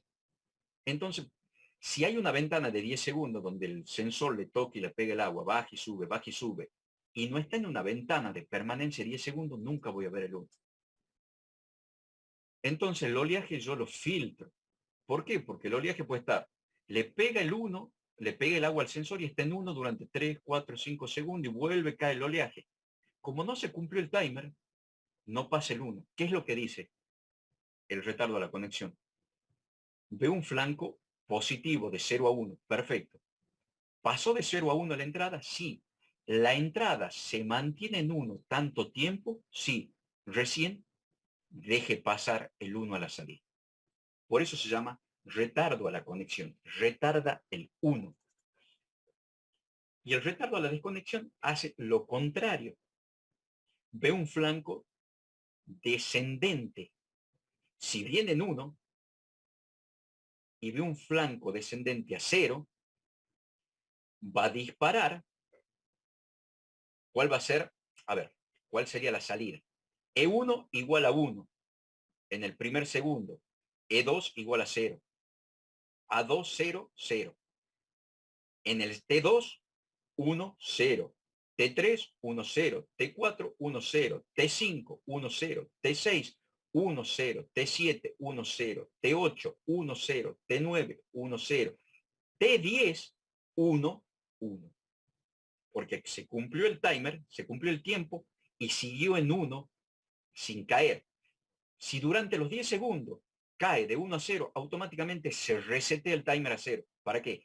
Para buscar una ventana de 10 segundos nueva. Con esto pasa lo mismo. Esto ve de un 1 a un 0, por eso se llama retardo a la desconexión. Retardo a la desconexión. Entra un 0. Y ustedes dirán, si entra un 0, ¿qué? Si entra un 0, veamos qué es lo que pasa. Si entra un 0, acá tendría que salir un 0. ¿Sí? ¿Y qué es lo que va a hacer acá? Cuando vea que el 0, porque acá ve un flanco ascendente de 0 a 1, acá ve un flanco descendente de 1 a 0. Esto está en 1 y cae, esto está en 1. Supongamos que esto sea cierto, vale 1. Entró 1. Entró 1, acá sale 1. ¿Sí? Acá entra 1, acá sale 0. Acá entra 1, esto vale 1. Acá, ¿qué es lo que pasa? Acá está en 0, 0. ¿Está? Por defecto está en 0 esta entrada, 0 esta salida. Cuando se pone en 1, esto sigue en 0 durante 10 segundos. Cuando se cumplen los 10 segundos pasa a 1. Acá por defecto viene en 1. Y esto es derecho. 1 a 1. 1 a 1. Esto vale 1. Esto vale 1. Fíjense que en el retardo a la conexión esto vale 1 y la salida vale 0. En el retardo a la desconexión la entrada vale 1 y la salida vale 1 también. Cuando ve la caída de la entrada 0 que está en 1, cae a 0, se activa el timer. Pero acá va a ser en T1 vale 1, 1. En T2 vale 0 y esto sigue valiendo 1. T3, 0, 1. T4, 0, 1. 0, 1, 0, 1. Fíjense, a pesar de haber caído la entrada a 0, la salida se mantiene en 1. ¿Cuánto? El tiempo del timer. ¿Qué es lo que hace? Retarda la conexión. Retarda la desconexión. Acá mantiene el 1, acá mantiene el 0. En el retardo a la conexión mantiene el 0 hasta que se cumplan los 10 segundos. En el retardo a la desconexión mantiene el 1 hasta que se cumplan los 10 segundos. Sí, obviamente, la entrada antes de los 10 segundos pasó de 0 a 1 de nuevo, listo, se resetea y sigue en 1. ¿Cuándo realmente va a caer A21 a 0? Cuando E1 haya persistido en 0 tantos segundos como le puse al temporizador. ¿Está claro? Acá, en el siguiente ejemplo, ¿qué es lo que hice? 2 temporizadores en serie. ¿Qué es lo que retardo? A2. Dice, E1, ¿cómo reaccionaría esto? E1 vale 0, por lo tanto esto vale 0. ¿Sí? E1 vale 0, A2 vale 0, el timer vale 0 porque no está ejecutado, por lo tanto A21 vale 0. Cuando E.1 vale 1, A20 vale 0 todavía. ¿Por qué? Porque el timer va a contar 10 segundos. A los 10 segundos, A20 vale 1. Y fíjense, ¿por qué yo no pregunto por A20? Porque es exactamente la misma condición que yo pregunte por T0. Cuando se cumplen los 10 segundos, el estado del contador, del temporizador, pasa a 1. Mientras no se cumpla los 10 segundos, el estado del temporizador vale 0. Cuando el temporizador vale 1, recién permite el paso del 1. Entonces coincide que en T0 vale 1 y A20 vale 1. Acá yo podría haber preguntado por A20, sí, exactamente lo mismo. Exactamente lo mismo. Pero para que ustedes vean que se puede preguntar por el estado del temporizador, lo puse el temporizador. Entonces, después de los 10 segundos, el temporizador se pone en 1. A los 10 segundos, pongo en 1. Y automáticamente, cuando esto es 1, la salida A21 es 1. Cuando E10 cae a 0, automáticamente pasa a 0 porque el temporizador está en retardo a la conexión, no a la desconexión. Retarda el 1, no retarda el 0. Entonces, cuando E10 cae a 0, el 0 pasa automáticamente a A2 y el T0 se pone en 0. T1 se pone en 1 después de 10 segundos. T0 se pone en 0 al instante que ve 0. Porque este retarda el 1, no el 0. El que retarda el 0 es este. Entonces, el retardo a la conexión, cuando E1 ve 0, automáticamente pasa a 0. Esto que estaba en 1 cae a 0. Ve el paso del 0 al 1 y el T1 empieza a contar 5 segundos para recién pasar el 0. Este demora el 1, este demora el 0. ¿Sí? Entonces, A21 demora 10 segundos en encenderse y demora 5 segundos en apagarse. ¿Por qué 10 segundos? Porque espera los 10 segundos de A2. Cuando A2 está en 1, automáticamente pasa el 1. A2 demora 10 segundos y A1 demora 10 segundos en encenderse.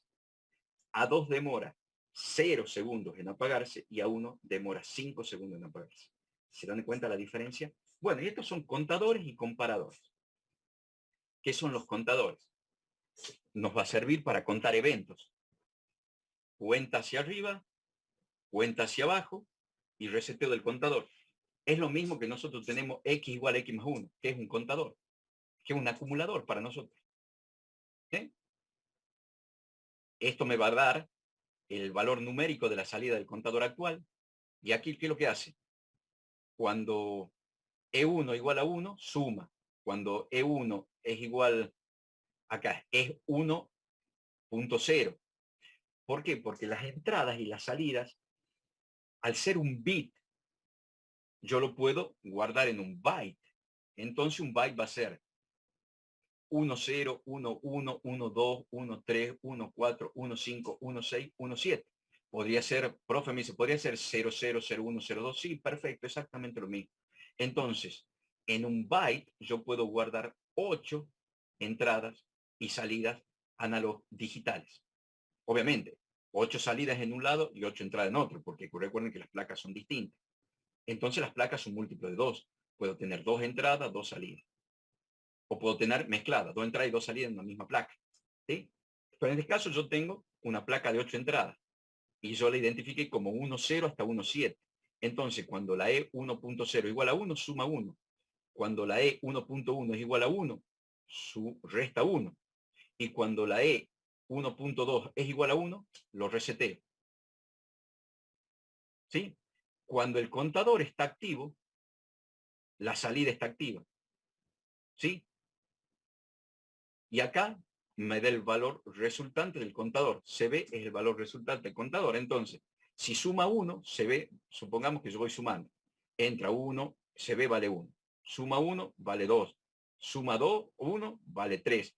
Es un sumador de a 1, un acumulador, acumula de 1, porque la suma es 1 solamente, no es que suma 5 o 6.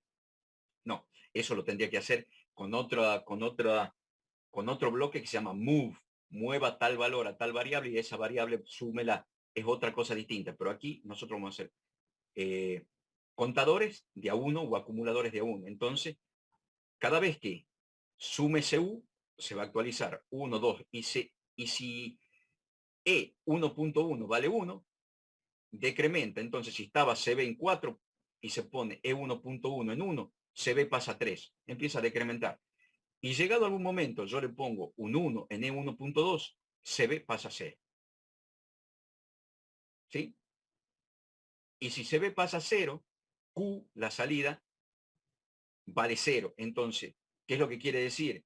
Que A 0.1 va a ser igual a 1 siempre y cuando el contador sea distinto de 0. ¿Se dan cuenta cómo todas las lógicas que puedo hacer? Y este es un comparador sencillo de mayor o igual. Este es un comparador sencillo de mayor o igual. Donde en IN1 es la primera variable, que es un valor entero, y el segundo, IN2, un valor entero. Entonces, ¿qué es lo que voy a comprar? IN1 con IN2. Tengo varios tipos de comparadores. Igual, mayor, mayor, igual. Cuando esta comparación sea verdadera, la salida del comparador va a ser igual a 1. Entonces yo pongo acá un A1.0. Si IN1 es mayor o igual que IN2, recién va a ser igual a 1. Supongamos, IN1 vale 3, IN2 vale 4. 4 es mayor o igual que 2, es mayor o igual que 4, falso. Entonces la A1.0 va a ser 0. Ahora, si IN1 vale 4 e IN2 vale 3, dice, IN1 es mayor o igual que IN2, 4 es mayor o igual que 3, sí, verdadero. En ese caso, A1.0 sería verdadero. Yo puedo, cada comparador también tiene un nombre igual que el timer, igual que el contador, o yo evalúo la salida o evalúo el estado del bloque, porque CMP va a ser igual a 1 cuando la relación sea verdadera. C1 va a ser igual a 1 cuando el contador sea distinto de 0. Y T1 y T1 y T2 van a ser igual a 1 cuando estén activos, cuando se hayan cumplido el tiempo. ¿Está? Flip-flop. ¿Qué son los flip-flops? Son biestables con retención. Eso es cuando yo no quiero usar un pulsador. Yo quiero una ficha tecla con retención. Entonces, ¿qué es lo que quiere decir? Set es poner a 1 y reset es poner a 0. ¿Y qué diferencia hay entre un SR y un RS? Por ejemplo, si yo uso un SR cuando E1.0 vale 1, el flip-flop vale 1, este vale 1, entonces la salida queda en 1. Fíjense cuál es el tema. Supongamos que aquí sea el pulsador. Yo no necesito retenerlo porque una vez que lo puse en 1, el flip-flop retiene el valor de la entrada sin importar el estado de la misma. Entonces esto puede valer 0, el pulsador, yo pulso, el timbre, toco el timbre, saco el dedo. Pero cuando toque el timbre, ¿qué hice? Set.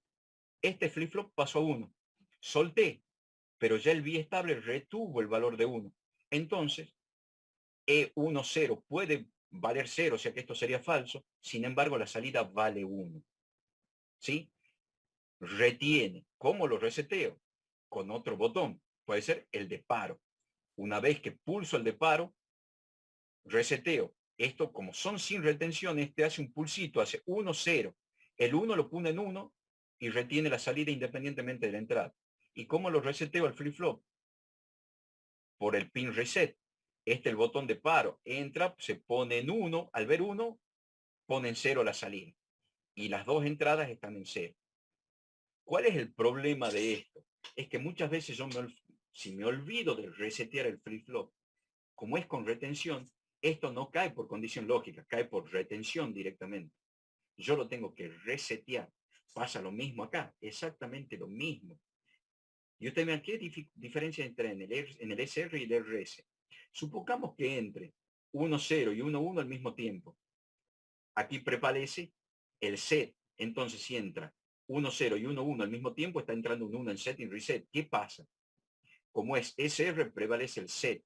Y en este caso, como es RS, prevalece el reset.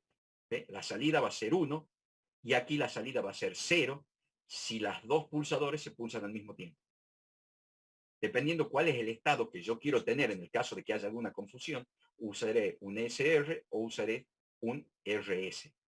Si yo quiero que si hay una confusión o un ingreso erróneo en el set reset, que mi salida sea 1, tengo que usar un SR. Si yo quiero que mi salida sea 0, tengo que usar un RS. Pero ¿en qué caso? En el caso que entre tanto R y S al mismo tiempo, un 1 al mismo tiempo. Si no, actúan igual. En set ingresa un 1, salida 1. En reset ingresa un 1, salida 0. Aquí se ingresan los dos al mismo tiempo, la salida es 1. Aquí se ingresan los dos al mismo tiempo, la salida es 0. Bien. TP9, ejercicio 7. ¿Cuál es el objetivo? Dice, es llenar este tanque. Es un ciclo continuo de desperdicio de agua. Si el tanque está vacío, se lo llena. Si el tanque está lleno, se lo vacía. Y así, un repeat forever. ¿Qué es lo que dicen aquí? Todos los elementos de maniobra del proceso. Sensores, bombas, válvula, son de accionamiento on-off. ¿Sí? Abierto o cerrado. Y su estado lógico será evaluado conforme a las siguientes normas. ¿Qué significa LSH?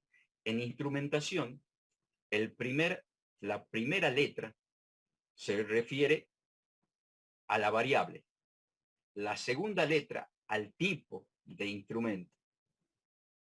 Y la tercera letra a la ubicación. L de level, nivel. S, switch.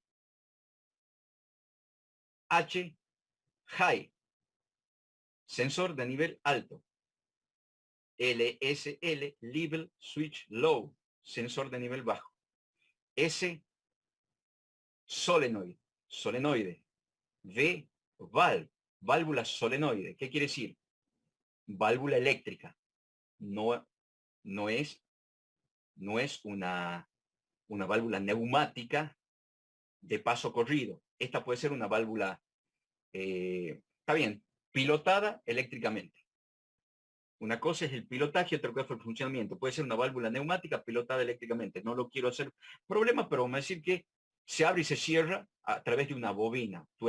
Yo energizo una bobina que genera un campo magnético, chupo ese campo magnético, es un imán que chupa un vástago y permite el paso del agua. SB, solenoid valve 2 y bomba. LSL, level switch low, sensor de bajo nivel, y LSH, level switch high, sensor de alto nivel. Se considera despreciable el oleaje, ¿sí? Por eso no vamos a poner un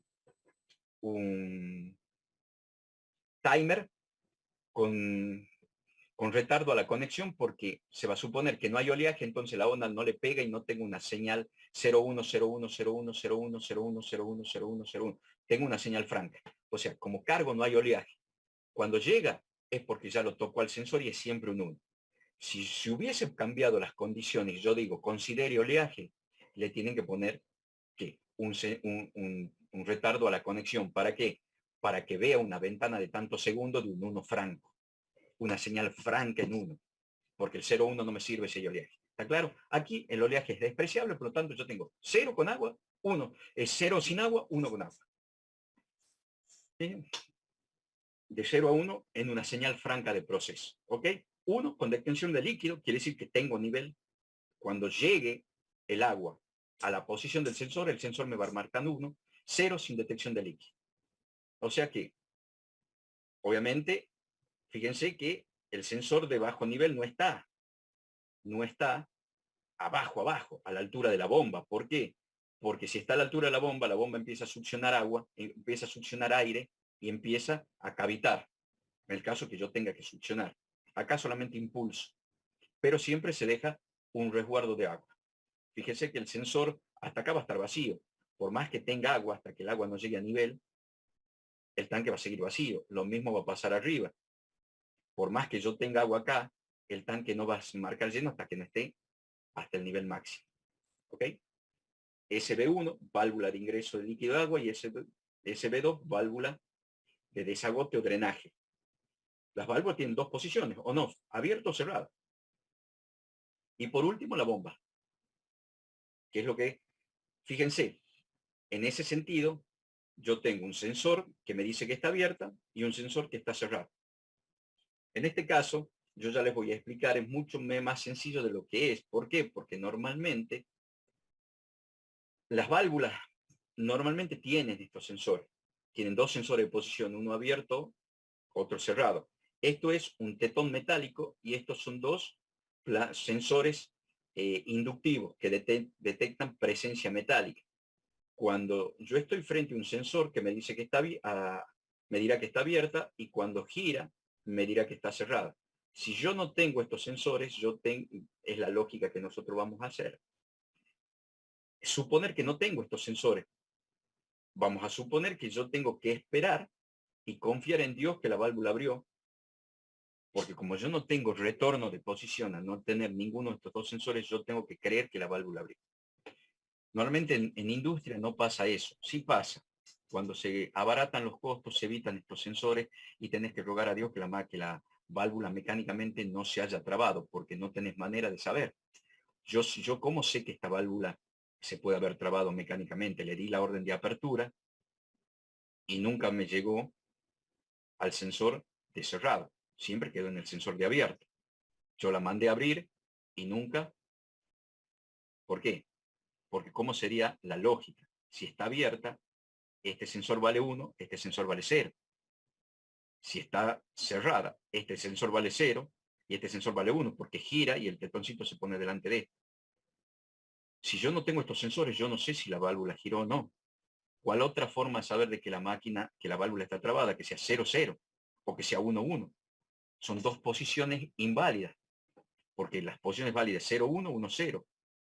0,0 quiere decir que el tetón quedó en el medio de estos dos sensores y está trabada la válvula. Si yo no tengo estos sensores, tengo que rogar a Dios que la válvula no se haya trabado para saber que giró. ¿Mm? Ahí está. Abierta, cerrada. Abierta 1,0, cerrada 0,1. Nosotros en la lógica nuestra no tenemos estas válvulas. Entonces, por eso vamos a poner un retardo a la conexión, esperando, dándole tiempo a que teóricamente la válvula haya abierto. ¿Por qué? Porque ¿qué es lo que pasa si yo prendo la bomba y esta válvula está cerrada? Insuflo líquido, presiona la cañería y la reviento. Entonces yo tengo que mandar a abrir la válvula, y una vez que la válvula esté abierta, recién prender la bomba para que pase agua. Pero si yo no tengo sensores de posición que me diga que la válvula está abierta, que conmutó esta posición a otra posición, voy a tener que esperar un tiempo prudencial y decir, che, mira, ¿en cuánto tiempo abre la válvula? 5, 10, 15 segundos, listo. Esperemos. Transcurrido ese tiempo, yo ya presupongo que la válvula está abierta, entonces recién arranca la bomba. ¿Ok? Entonces, la bomba es la encargada de impulsar el líquido al tanque. No se contempla la presencia de contactos auxiliares que retornen esto a la bomba. Exactamente lo mismo. Normalmente en campo, yo doy una orden de marcha cuando el contactor que le da tensión a la bomba pega. Yo tengo un contacto auxiliar que queda pegado, que ve el contacto pegado y a mí me devuelve un 1 como respuesta, como diciendo, ok, el contactor está en, en marcha. Ahora, usted mira, profe, que el contactor haya pegado significa que energizó la válvula, que energizó la bomba. No significa que la bomba esté andando. Tienen razón.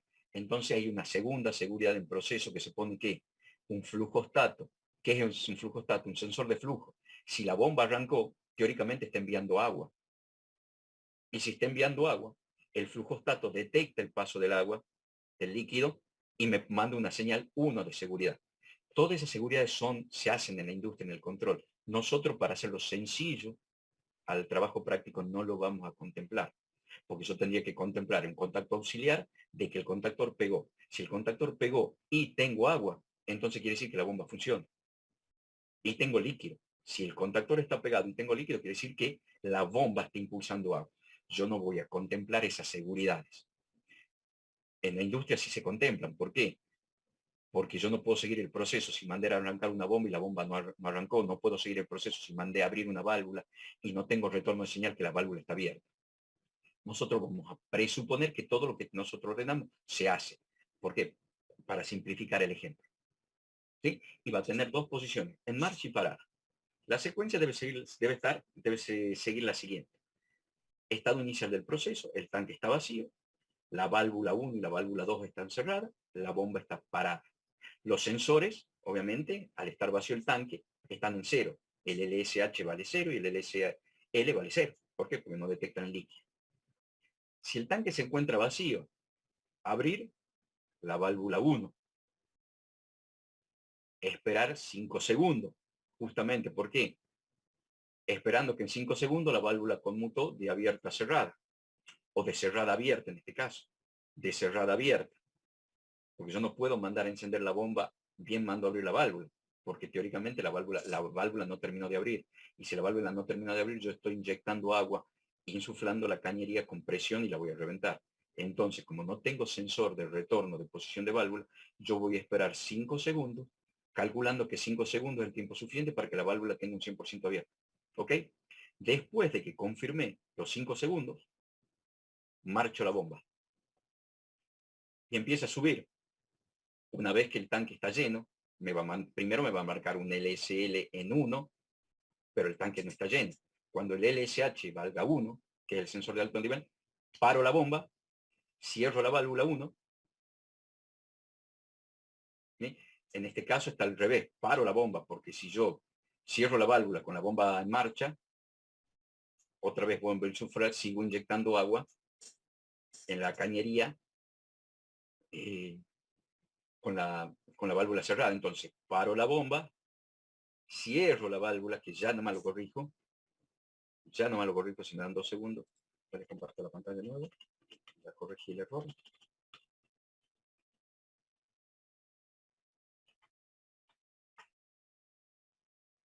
Bien, ahora vamos a compartir pantalla otra vez. Entonces, si el tanque se encuentra lleno, una vez que el tanque esté lleno, paro la bomba, cierro la válvula 1, abro la válvula 2, que es el desagote, y empieza a caer el agua. Empieza a caer el agua, empieza a caer el agua, empieza a caer el agua, empieza a caer el agua, hasta que el tanque está vacío. Una vez que el tanque está vacío, se cierra la válvula 2 y vuelve el circuito. Se abre válvula 1, se arranca la bomba, entonces es un ciclo continuo de desperdicio de agua. ¿Sí? Primero, vamos a empezar a detectar cuál es el estado del tanque.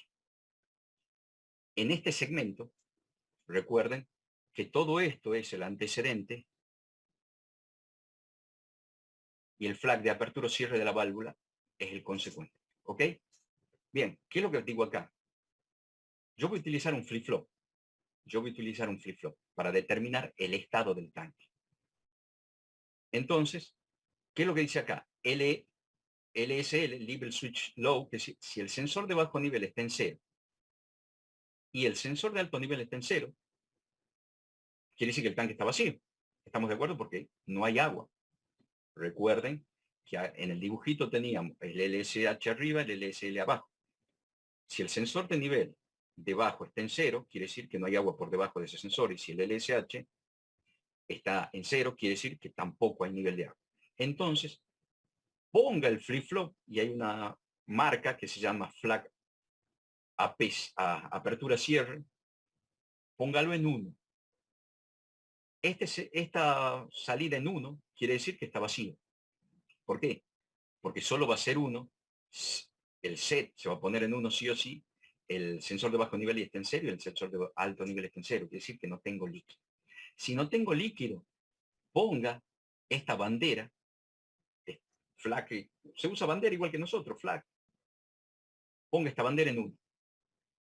¿Cuándo se va a resetear? Fíjense. ¿Cuándo tiene que decir? ¿Cuándo va a estar lleno? Cuando el LSH esté en 1, quiere decir, cuando el sensor de alto nivel esté en 1, lo reseteo. ¿Por qué? Porque el tanque está lleno. Entonces, cuando los dos están en 0, está vacío. Y cuando el de alto nivel, ¿por qué no lo reseteo con el de abajo? Con el LSL. Porque va a Porque el estar LSL, vacío. porque va a estar vacío. El LSL es de bajo nivel, dice, tengo poquita agua, yo necesito que esté lleno. Por eso lo reseteo con LSH. Cuando el de alto nivel valga 1, quiere decir que el agua está hasta arriba del tanque. Entonces ahí se resetea el flag. ¿Por qué? Porque el tanque pasa de vacío a lleno. ¿Sí? Vale 1 cuando está vacío, vale 0 cuando está lleno. ¿Sí? Y lo manejo con el flip-flop. Entonces, por defecto, cuando corre T1, en T0 estamos todos sin nada. Apretamos, fíjense que acá no hacemos la retención porque ustedes miran, profe, yo puedo hacer un segmento de arranque y paro el sistema. Claro que sí, arranque y pare la carga. ¿Sí? No lo quise hacer tan complicado, pero se lo pueden modificar ustedes, pueden agregar todas las secuencias de seguridad que quieran. Entonces, lo primero, cuando arranquen T1, entra aquí, obviamente. El reset nunca se resetea. ¿Por qué? Porque LSH vale 0. Entonces, es falso acá. LSL vale 0, sí. Sensor de bajo nivel vale 0, sí. Verdadero. Sensor de alto nivel vale 0, sí. Verdadero. Set. Ponga la bandera en 1. Bien. Ahora, ¿qué dice? ¿La bandera está en 1? Porque acá pregunto, ¿la bandera está en 1? Sí. Pregunto, ¿el tanque está vacío? Sí. Abra la válvula. Ahí está. Mando a abrir la válvula 1, que es la de arriba, la de carga. Acá pregunto, ¿está abierta la válvula? O sea, no pregunto si está abierta. En realidad pregunto, ¿mandé a abrir la válvula? Abrir válvula. Bien. Ordené abrir la válvula. ¿Ordené abrir la válvula? Sí, está en 1. Retardo a la conexión. ¿Qué voy a retardar a la conexión? Voy a esperar los 5 segundos para recién darle marcha a la bomba. Entonces, si yo mandé a abrir la válvula, porque en realidad, ¿cómo es la lógica? Si yo mandé a abrir la válvula y pasaron los 5 segundos, recién mandé a arrancar la bomba. ¿Estamos de acuerdo? Es la seguridad. ¿Mandé a abrir la válvula? Sí, está en 1. La salida, fíjense que yo no pongo ninguna salida. ¿Por qué? Porque yo voy a evaluar T1. T1 se va a poner en 1. Fíjense que T1 se pone en 1 independientemente le asocio una salida. Yo lo estoy mezclando así para que ustedes vean todas las posibilidades. No hace falta que yo evalúe una salida. Es suficiente que evalúe el estado de T1. El estado de T1 va a ser igual a 1 después de los 5 segundos. Entonces, después de que yo vea que mandé a abrir la válvula, T1 está en 0. Pasado los 5 segundos, T1 vale 1. Y ahora pregunto, ¿T1 vale 1? Sí. ¿Cuándo va a valer 1 T1? Después de que yo haya ordenado abrir la válvula y hayan transcurrido 5 segundos. Al preguntar por T1 quiere decir, yo estoy preguntando por esta orden y el estado del timer y los 5 segundos. Entonces, al preguntar por T1 digo, che, ¿mandé a abrir la válvula? Sí, porque T1 solo se activa si mandé a abrir la válvula. ¿Y cuándo se activa? 5 segundos después de mandar a abrir la válvula. Entonces, aquí pregunto, ¿T1 vale 1? Sí. ¿Cuándo va a valer T1 1? Después de haber visto que mandé a abrir la válvula y han transcurrido 5 segundos. Después de haber transcurrido 5 segundos, marche la bomba. Antecedente, consecuente. Mando a marchar la bomba. Ahora, empieza a llenarse de agua, empieza a llenarse de agua. Una vez que manche la bomba, empieza a llenar agua, llenar agua, llenar agua, llenar agua, llenar agua, llenar agua, llenar agua. ¿Qué es lo que pasa? ¿Por qué no mando a cerrar válvula? Porque, usted me profe, pero si usted manda a abrir la válvula 2, ¿no se va a vaciar? Sí, pero ¿cuándo se va a vaciar? Cuando esté lleno. ¿Y cuándo va a estar lleno? Recuerden el flip-flop. Va a estar lleno cuando el LSH valga 1. Y cuando el LSH vale 1, el flap, o sea, el flip-flop, la bandera, va a valer 0. Entonces, el último pregunto, ¿el flap vale 0? Fíjense, acá no se abre, acá no se abre, acá no se abre, acá no se abre, acá no se abre, acá no se abre, acá no se abre, acá no se abre. Vuelve, recuerden que es un repeat forever. Cuando está lleno, el LSH vale 1. Reset. El flap cae a 0. ¿El flap vale 1? ¿El flag, la bandera, vale 1? No, mentira, ya la bandera vale 0. ¿Por qué? Porque el LSH vale 1. Cuando el LSH vale 1, quiere decir que tengo agua hasta arriba. El flag vale 1, no, vale 0. Cierra la válvula. Porque al ser falso este antecedente, cae el consecuente. Entonces, pregunta, ¿la bandera vale 1? No, la bandera vale 0, falso. Cae la orden de apertura y cierra automáticamente. Como es falso, la orden de abrir, ¿qué es lo que hace? ¿Qué mantiene abierta la válvula? La orden de abrir. Cuando no existe la orden de abrir, la válvula automáticamente conmuta su estado. No es que yo le voy a poner si el flag vale 0, cerrar válvula. ¿Por qué? Porque esto es 1. Si no es 1, cae a 0. Esta variable vale 1 o 0. Va a valer 1 siempre y cuando el flag valga 1. Cuando esto cae a 0, automáticamente la salida cae a 0. Fíjense, no necesito yo resetearla. Se resetea por lógica. Acá se resetea por pin. Ojo, por eso le digo, guarda que es jodido trabajar muchas veces con flip-flop. ¿Por qué? Porque si yo no lo reseteo, queda en 1. Acá solito la lógica hace que esta salida valga 1 y valga 0 conforme a su antecedente. Vale 1 cuando el antecedente vale 1. Como el antecedente vale 0, esto es falso, cae a 0. Al caer a 0 esto, ¿qué es lo que hace? El timer cae a 0 porque lo que retarda es 1, no es el 0. Entonces, cuando esto vale 0, el timer automáticamente cae a 0. Cuando el timer está en 0, automáticamente para la bomba. Y aquí pregunta, ¿el flag, la bandera, vale 0? Sí, abra la válvula y empieza a desagotar. ¿Hasta cuándo? Hasta que primero va a ser, fíjense, ya reseteó, cayó y quedó en 1 clavado. Cuando empezó a bajar el agua, cayó a 0. Y acá está en 0 todavía el flag. Esto está en 0, entonces falso. Esto es 0, 0. Es 0, 0 no, porque es 1, 0. ¿Por qué? Porque cuando el agua va disminuyendo, el LSH vale 0, pero el LSL vale 1. Entonces esto va a ser 1, 0, 1, 0. ¿Es verdadero hasta acá? Falso de aquí en adelante. Cuando el agua caiga por debajo de LSL, entonces quiere decir que yo voy a estar acá. Cuando el agua está por debajo del LSL, este va a ser 0, 0. Vuelve a llenarse. Fíjense que no lo desagoto entero, me queda el nivel por debajo. ¿Sí? Me queda el nivel por debajo. Siempre me queda un poquito de agua.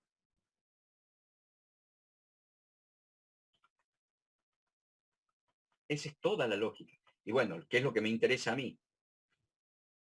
La lógica de las entradas.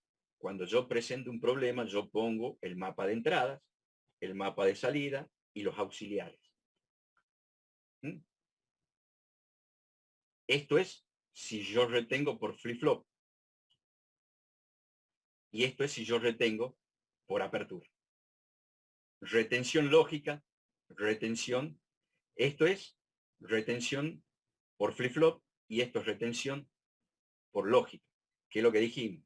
Fíjense, ¿qué pierdo primero? Voy a preguntar, LSL vale 0 y LSH vale 0, sí, abra. Hasta acá está perfecto. Es similar a un flip-flop. ¿Sí? ¿Qué es lo que va a pasar? Hasta acá va a estar lleno. Acá no hay problema. Cuando empiece a llenar agua, a caer agua, a caer agua, a caer agua, a caer agua, a caer agua, a caer agua, a caer agua, ¿qué señal voy a perder? ¿El reseteo? No. Cuando empiezo a caer agua, una vez que empieza a caer agua, la señal que pierdo o que conmuta para la retención, ¿qué es? Porque acá, ¿qué es lo que dice? Lo vamos a analizar desde la retención. Está clara la retención a través de un flip-flop. Es muy sencillo, ¿verdad que sí? Sí, sí, ¿Lo profe. entienden? Sí, Bien. sí, ¿Por qué es más complicado esto? Porque yo voy a mandar a abrir la válvula siempre que el sensor de bajo nivel esté en cero y el sensor de alto nivel esté en cero. ¿Sí? Si yo tapo acá, mientras estos dos estén en cero, la válvula está abierta. Y la válvula está abierta, ¿qué es lo que hace? Manda a abrir, a marchar la bomba. Cuando empieza a caer agua, ¿qué señal se pierde en este enclavamiento? El LSL, ¿por qué? Porque pasa de 0 a 1. Bien, bien empieza a entrar agua, lo primero que va a tocar uno es el sensor este, ¿verdad que sí? ¿Por qué? Porque este sensor va a pasar de 0 a 1. ¿Está claro? Sí, profe, sí. ¿Y sí. por qué va a pasar a 1? Porque va a detectar agua, va a detectar ese poquitito de agua. Claro. Entonces, cuando el sensor valga 1, acá esto es falso y cierro. Entonces yo voy a llenar por arriba del sensor y voy a empezar a vaciar. Pues sí, che, la bomba está parada y va a quedar el sistema. ¿Por qué? Porque al no haber llegado nunca hasta arriba, nunca va a abrir la válvula B2. Porque cuando abre la válvula B2 de desagote, cuando el LSH es igual a 1, y acá el LSH nunca va a ser igual a 1. ¿Por qué? Porque el agua, la bomba para, bien detecta en nivel bajo. Porque esta retención va a decir, marque, manténgalo como vacío siempre y cuando los dos sensores van a cero. Cuando entre el agua, el primer sensor que pasa a 1 es el de bajo nivel. Entonces, esta línea la pierdo por el de bajo nivel. Entonces, esta señal que pierdo la tengo que retener con la salida.